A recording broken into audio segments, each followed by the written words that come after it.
Welcome to the podcast. I'm Anita Joyce, and I'm here with Kelly, and this is Decorating Tips and Tricks.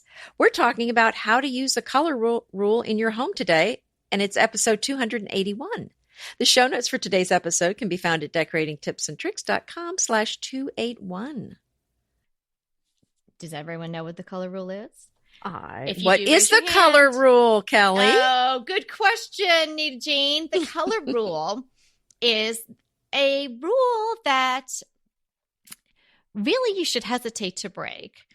It is going to give balance to the colors in your room. It's a degrees to which you should use colors in your room, the proportions of the colors, the percentages. So 60% should be your main color, 30% should be your secondary color, and 10% should be an accent color. Now, you can tweak this rule in a few different ways, and we'll talk about that as the episode goes on. But we really want you to keep this rule in mind. If you're not familiar with it at all, we're going to go a little deeper into it. If you have heard of it before, or you utilize it, or you think you're utilizing it, start imagining, if you're not at home right now, like what your home looks like. How much of a certain color do you have in a room, and are you adhering to this rule? Yeah, and if you have a neutral room, you may be not following it exactly, and that's okay. There's a lot of different ways to approach the rule. But traditionally, it is the 60-30-10. Another way you can think of it is 2/3, 1/3, and a little pop thrown in if you don't like math. Yeah, that's so true. Yeah, I'm not a big fan, but you really can't get through the day without math. But and that's why I have Anita, because she's very good at math. So here's the thing you think about. So what is the 60? That's sort of your main color, and we're talking about not just accessories. We're talking about the whole shebang. So the walls, the paint color of the walls, maybe the flooring. Even you're going to think of the 60 is going to incorporate a lot of that type of color, where that color is. So it's sort of like your backdrop color. The secondary color you can think of, depending on the type of room you're considering: drapes, accent chair, the bed linens, any painted furniture. So it's a color that's going to support the main color. You want to have it different enough. It can be wildly different, but you at least want it to be different enough that it doesn't sort of just look like a different shade or hue of the other color, because then you're really tending to the monochromatic, and that's a little bit more difficult, and that doesn't really fall within the rule. So you want to have it a little bit off from the main color for sure. And then you're going to have your 10% is your accent color. So again, think about different types of rooms. It could be pillows, tossed pillows. It could be a basket for a plant. It could be accessories. It could be a tray. It could be a throw. Things like that that's just going to bring in that pop. Yeah. And I mean, it's if you think about it, if you see stripes often on something, there's kind of a weight to the stripes versus the other color. And this 60-30-10, it's a balance thing. So, I mean, think about if you had maybe a stripe in the center of a blue stripe and the rest of it was white, that kind of makes sense. But I think it would be weird if you had, I mean, I shouldn't say weird, but it's not as typically done, where maybe you have a towel or something and one side is one color and the other side is another color. I mean, so there is something to this 60-30-10, because 50-50, I think, would feel off balance in a way. Yeah, that's a really good way to put it. I wasn't sure what you were talking about initially with the stripe, because I know we're going to talk about patterns in a little bit, but I see what you're saying now. What you're saying, like if there was a stripe and then there was some white and then maybe you had a thin line or something, you're saying in a pattern, like how that would all play together. Well, I'm saying if you had a stripe in this, right, maybe a stripe is a third of the whole width of a towel, and the rest of it's white, it feels balanced. But if there's one side of the towel is one color, 50%, and the other 50%, the other side of the towel is a different color, that doesn't feel balanced. Right. They're almost fighting, right? Because who is going to be dominant? You're kind of like, I think it's almost like a confusion feel. Your brain, I mean, this is why we talk about the limited color palette all the time, because I think your brain is saying like, I don't know which color is the most important one here. Yes. So it's not pleasing to the eye. Yeah, I don't think in general tension. it is. No, right. I mean, that's why I think you want this, that you don't want equal amounts of every color, because if that happens, it has this confused feel to the room. And I think there's something to that. And if you can certainly test it out in your own room and see if you know what just see if it holds true for you. But if you start looking at patterns and designs of fabrics, you'll see that this rule is used a lot, especially in stripes. Right. So this bigger rule that we're talking about that you can apply to all the rooms in your house, actually in a small scale, is being utilized in a pattern on a fabric, in the repeat of it, in wallpapers, in all sorts of places. This 60 30 10 comes into play. Yes. And I think it's something that just helps the room to feel balanced. So obviously your biggest palette, your biggest way to introduce color in a room is going to be the color on the wall. So that whatever color is on your wall, that's probably going to be the color that is your 60. And I think in most homes, that tends to be a fairly neutral color. It tends to be off-white or a cream or a gray, some sort of color like that.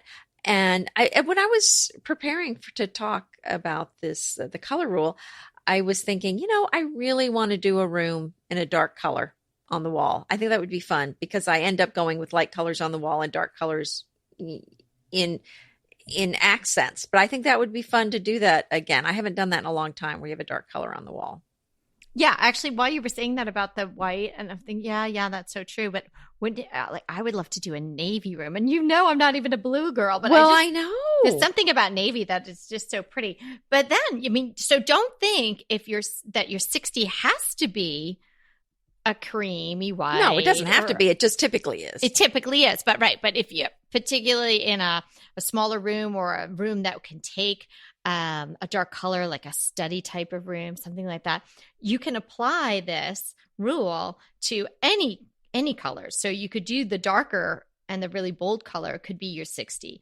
And then in some cases, maybe the white is your 10%, but it's just sort of keeping that balance and keeping that proportion.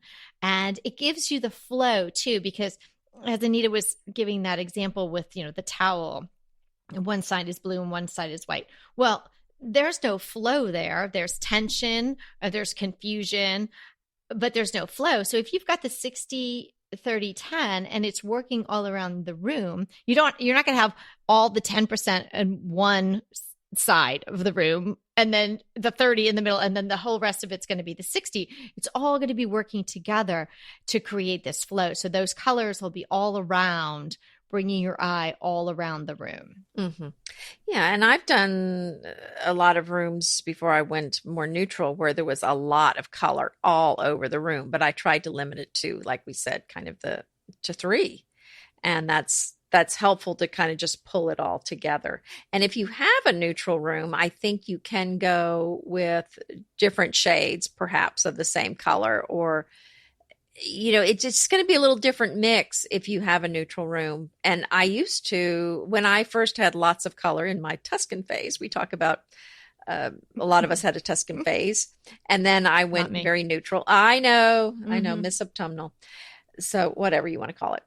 But then I got rid of all the color and I went very neutral, and it was a very new thing for me. And this was around 2011 when I went very neutral, and I had so much color in my house and I wanted to try a neutral thing. And you can't just go halfway and make it work. You really need to go full on with the neutral to make it. You can't go half neutral. If it's half neutral, it's not neutral. So I kind of went with all whites and creams. I really kind of pulled almost all the color out of the room. And then I felt like it felt a little flat. So once I got to that point, I started adding some color back in and felt like I really do need some accent color in the room. So, I mean, that's kind of part of the rule, though, is that it's good to have some contrast in the room. You don't want it all. And that's also what we've talked about with some people that have the white rooms that don't have any other color in the room. If it's just white and all, especially if it's all the same shade of white, there's no contrast. And it's just as bad as the 50-50 when you have 51 color and 50 another. If you have all white and no other anything else in the room, that feels flat too. That feels maybe not tense and cluttered and stressful, but it feels boring. Yeah. Yeah. And floaty and doesn't, yeah, you need something. And the fun thing about it is this accent color. The main color could be interesting and dramatic, like we're saying, but most of the time, because it's a larger room or you just want to have a neutral backdrop or a white backdrop, you're going to have those lighter whites and creams and taupey colors. And then the secondary color can be kind of interesting, but the accent color is really where the fun comes in. Mm-hmm. And if you choose the 60 and the 30 colors well, then the accent color can change. And it's such an easy way to switch it out. We've talked about that with our neutral homes or, neutral palettes that we've now come to love. Part of the thing that I love about it is that it's so easy to pull out a color and just snap it another color and change it, almost on a whim, or change it seasonally if you feel like it. It's so much fun just to take out maybe some pillows, a throw, and maybe a couple of accent pieces, and bam, the look is so different. Depending on what the 60 and 30 is, you could be doing that whether you're neutral or not. Don't you think, Anita? Oh, I think so. And I've actually seen one of our friends, is it Dimples and Tangles? She has lots of color in her room and a lot of pattern, a lot going on. But I remember looking at one of the pictures very closely one day and I thought, she's got a neutral sofa. Mm-hmm. I thought, what a smart girl, because all these other colors, she can switch them out if she wants. So yeah, I think if you've got the neutral base, it's much more flexible. If you're one of those people that you decorate it once and you're done for 10 years, then you're fine. But if you really like changing things up all the time, neutral is a great base to go with. And then you can kind of mix in whatever patterns, whatever you're feeling that week, or you can change it out as the seasons change. Don't you just love a great recommendation from a friend? Well, we're delighted to be recommending these companies and their wonderful products to you today. And let them know your friends at DTT sent you. BritBox just keeps getting better. The new Archie is amazing. And it's not the comics. It's about Cary Grant. Archie is the brand new limited series starring Jason Isaacs as Archie Leach, the man who became Cary Grant. From the award-winning screenwriter of Philomena, Archie tells Grant's born in Britain, made in Hollywood story, the dramatic grit to glamour transformation that led him to become one of the most famous people in the world. You are going to absolutely love the acting, but also the styling, the outfits, the scenery. It's the first time his story has been told in collaboration with his daughter Jennifer Grant and ex-wife Diane Cannon. The performances from Jason Isaacs and the rest of the cast are amazing, and it's only available on BritBox. So sign up for BritBox today to stream Archie and other fan favorites from any device. And we have a special limited time offer for our U.S. and Canadian listeners. Get 50% off. Yes, that's 50% off your first month when you sign up for a monthly plan. But only if you go to BritBox.com and use our promotion code DTT at checkout. You're going to love Archie. So head over right now and get 50% off your first month of BritBox. Use the promotion code DTT at BritBox.com. Go ahead, clean out your closet, then head straight to Quince. I love every item Quince offers, from wardrobe to decor, and I can really recommend their Ultra Stretch Super Wide Leg Pant at $49.90. The price is unbeatable, and the look is so flattering. It keeps you in on top and flares out of the bottom. Everything feels right with Quince. The price, the quality, and the sustainability. Quince offers a range of luxury wardrobe and home goods at prices within reach. And like Quince's clothing, their home goods are priced 50 to 80% less than similar brands. Quince only works with factories that use safe, ethical, and responsible manufacturing practices, along with premium fabrics and finishes. Once you've cleaned out your closet and refreshed with Quince, you can also add something to your home decor. So give your wardrobe and your home the refresh it needs with Quince. Go to quince.com/DTT to get free shipping and 365-day returns on your next order. That's Quince, QUINCE.com/DTT for free shipping and 365-day returns. Quince.com/DTT. and let me know how you love those pans. So I think you can really use this 60-30-10 rule, not just with colors, but with patterns. So what you can do is use one pattern, 60% of use in the room, and then choose another one for 30%. And then a third pattern is going to be used just sparingly, 10%.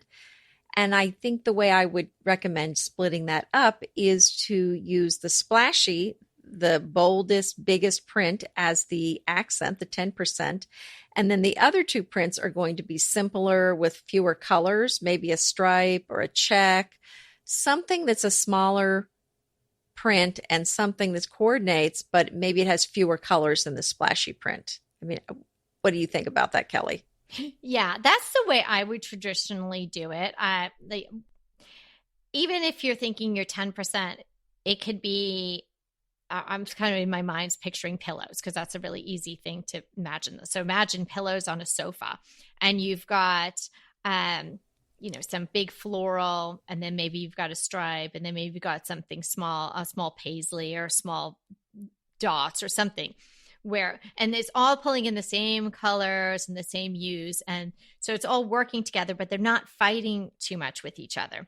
And even the 10%, maybe you say, oh, I love the big splashy floral and I like the stripe, but I can't really find a small pattern that works with them that I really like. You could make that 10, like personified as this pillow. I guess it's not personified, but acting as this pillow is your 10% just on the sofa in our example.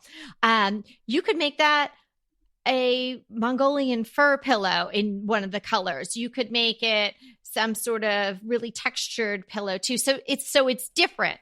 It doesn't even have to be a pattern, but it can be like this standalone. It doesn't have to have a mate, because lots of times you want to have pillows and have, one on one side, one on the other side, and they're the same pattern. But this accent one, so if you're picturing sort of the traditional setup, you've got your two pillows, maybe 22s by 22s or 20s by 20s, and then a pillow which is in the 30% sort of next to it, and then you've got one in the center. The accent in the center, that little 10%, that can be kind of really anything fun and different. I love the idea of throwing in something different, maybe something with some fur, like you said, the Mongolian pillows. What about even some sort of animal print? I mean, we all need a little cheetah in our lives, I think. Or a little cougar. I mean, excuse me. No. Yeah. Speak for yourself there. Yeah, excuse me. I'm standing alone with my cougar outfit.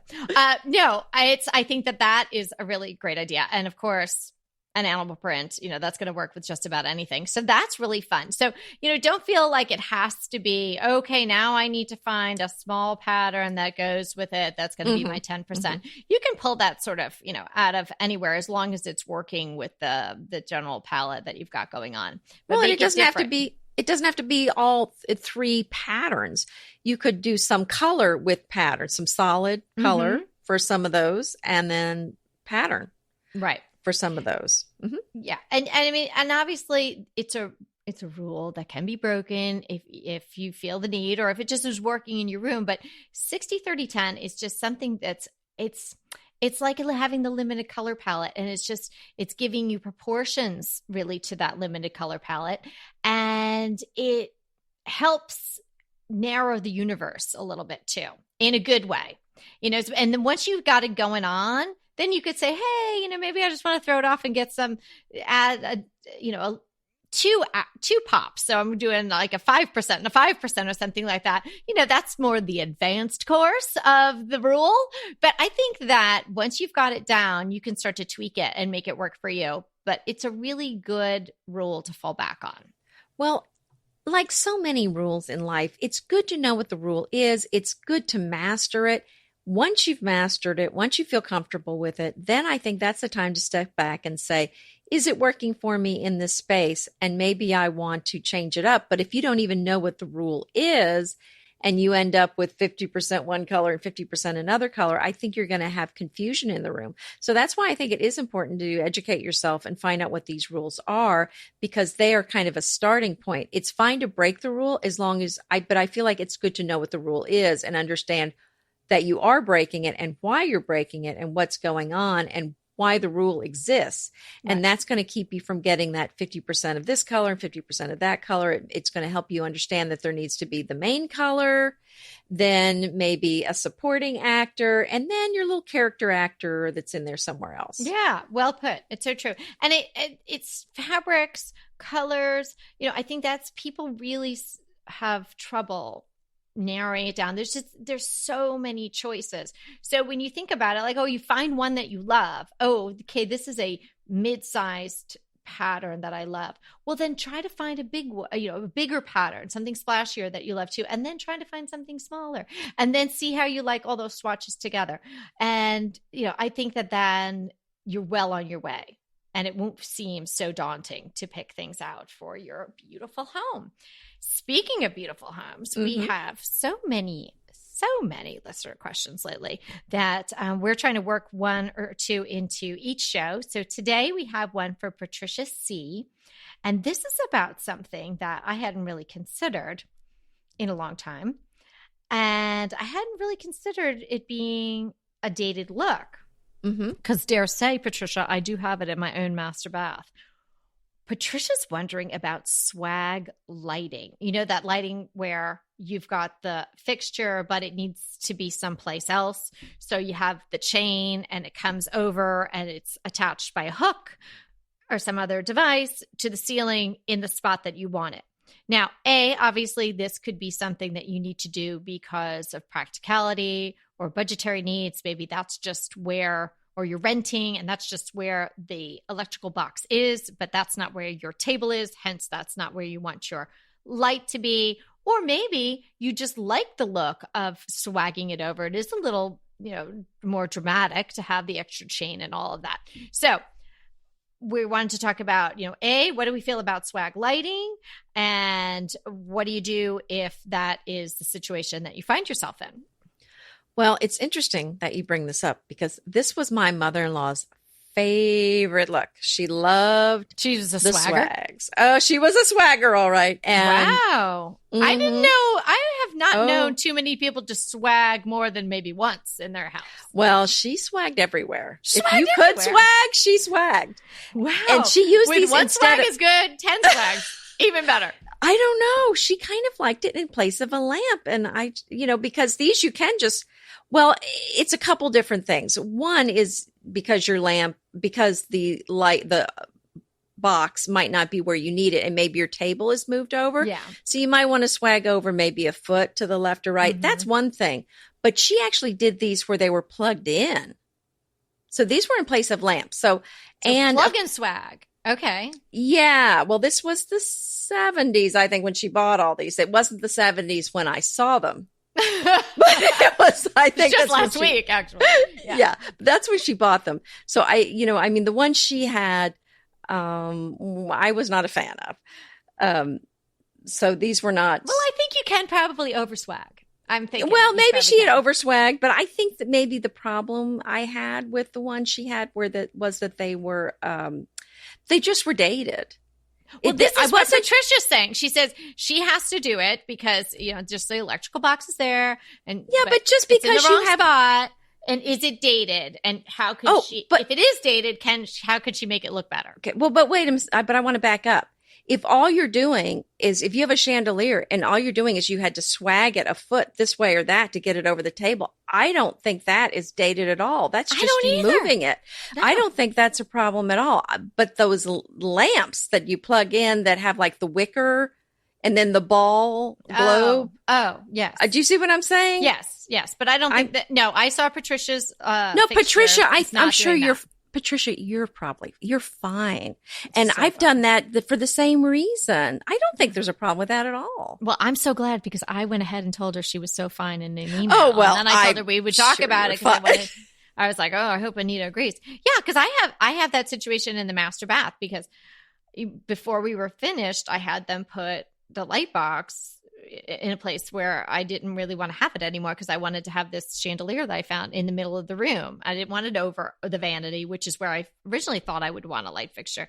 So there it is, swagged. But I think because my chandelier in the bathroom, it's obviously not that big. It's in the bathroom. I just think it adds a little presence to it because it's got this actual swag going on. Oh, well, and it saves money. And do you know, in the mountain house, it's expensive we had to I those. moved where the table was going. I kind of moved it over. And so I had the electrician come and I said, hey, move that light over there. Well, I didn't realize because it's a cathedral ceiling, there was no place for them to go up in the attic to move the box. So it's actually a box you can see and then a conduit to the new box. And I was just like, dudes, if I'd known you were going to do that, I would have just swagged it. What are you doing? So anyway, and I could have saved a lot of money. So no, in that case, I think I'm a fan of the swag. If you need to do it, I think I am too. And then what do you think? So the other thing I did say to Patricia was about those chain covers. Mate, I don't think you need a chain cover, but if you didn't like your chain, how do you feel about those chain covers? I think they're fine. I mean, I think that's really a personal preference. I mean, if you have them, they do get dusty, so you'll need to clean them more. But I guess you're going to have to dust the chain too. So I don't know that there's much difference. Right. I think the thing is, but if you have a chain that you like, maybe you're not going to feel like you need to cover it. And that is something that you can easily change out that chain. Yes. Yeah. Actually, you can. I mean, even at the hardware stores, if you go No electrician required. No electrician required. Exactly. They have kind of cool chains at hardware stores normally, just on those bolts, and you can buy them by the foot. Yeah. So, Patricia, I think you're in really good shape with the swagging. Well, and Patricia, if you want the cover, I say go for it. But if you don't want it, I really don't think it's necessary. No, I don't. Based on the fixture she sent me the picture of, I don't think she would even need that. Pesto pork chops over Parmesan polenta. Not that easy to say, but oh, so easy to make with Green Chef. Green Chef is the #1 meal kit company for eating well, and we have such a great deal for you. You're going to save $250. Listen on for the details on that. Green Chef makes eating well easy for any lifestyle, whether you're keto, paleo, vegan, vegetarian, gluten-free, or just looking to eat more balanced meals. You know, we're getting into the busy holiday season, so it's a perfect time to have Green Chef help you out. Let Green Chef take the work out of eating clean this holiday season with their chef-crafted, nutritionist-approved recipes featuring fresh ingredients and nothing artificial. And you know what? You don't have to lose track of your healthy eating habits during the holidays. Every Green Chef customer gets a free session with their registered dietitians who will walk you through how to make clean eating work for you. So sign up for your free session and start on the road towards better health today. And that deal I want to tell you about, visit greenchef.com/DTT250 and use the code DTT250 for $250 off your order. So that's greenchef.com/DTT250 and use the code DTT250 for $250 off your order. Inevitably, with the new year come wellness goals. One very effective and easy to reach goal is to add Dose to your wellness regime. Dose is expertly formulated organic wellness shots that support your liver in one delicious drink. Formulated with ingredients clinically shown to support liver health. Potent turmeric, milk thistle, and ginger. There's 0 sugar and 0 calories. Did you know that your liver performs over 500 special functions?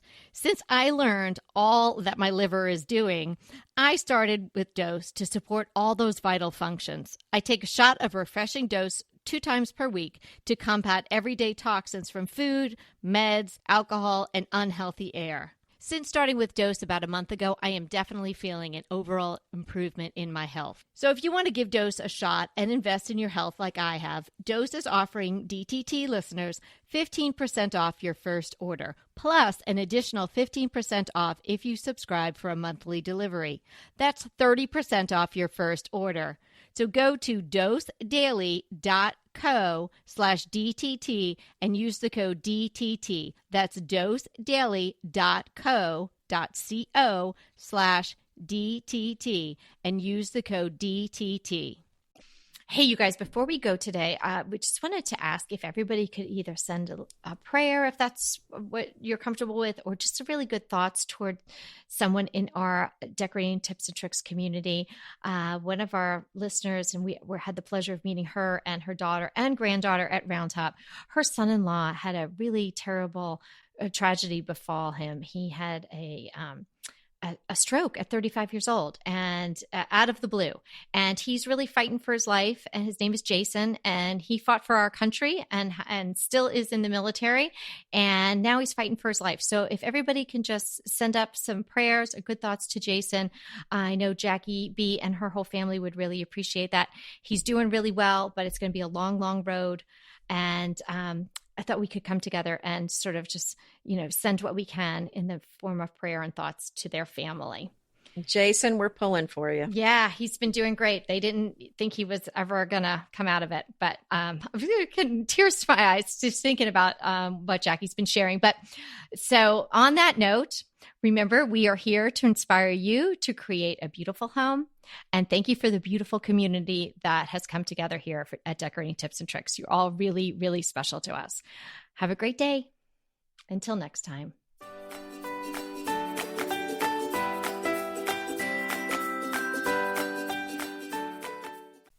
Hey, everybody. We want to thank you so much for listening to Decorating Tips and Tricks. And we want to make it even easier for you to listen. And it's easier if you subscribe. You just click the subscribe button on our website, www.decoratingtipsandtricks.com, or you can subscribe through Apple Podcast or any of your favorite podcast listeners. So until next time.